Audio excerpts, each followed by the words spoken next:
In today's video, I am going to teach you how to add a team member to a Stripe account. Start by making sure you are already logged into your Stripe dashboard. Once you are on the main dashboard, move to the top right corner of the screen and click the gear icon to open Settings. Inside the Settings area, look under Account Settings. There, click on Team and Security. This will take you to the section where you can manage access for people who need to work inside your Stripe account. In the Team Members section, click Add Member. Stripe will then open the invitation form where you can enter the new team member details. In the field for team member email addresses, type the email address of the person you want to invite.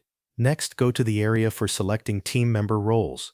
Here, you can either search for a role directly or browse through the list of available options. Stripe organizes roles into categories to make them easier to find. You may see categories such as admin roles, developer roles, payment roles, support roles, and view-only roles. Choose the category that best matches the type of access this person needs. Expand that category to view the available roles. Then select the specific role you want to assign.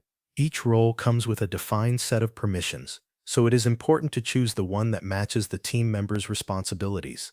After selecting the role, take a moment to review it carefully. Make sure the permissions listed are appropriate for that person. This step helps you avoid giving too much or too little access.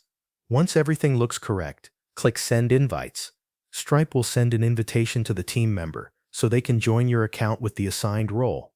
After that, all you need to do is wait for the invited person to accept the invitation. Once they accept, they will be added to your Stripe account and will be able to access the areas allowed by their role. This process is useful for business owners, developers, finance teams, support staff, and anyone else who needs secure access without sharing a personal login. Assigning roles properly also helps keep your Stripe account organized and secure.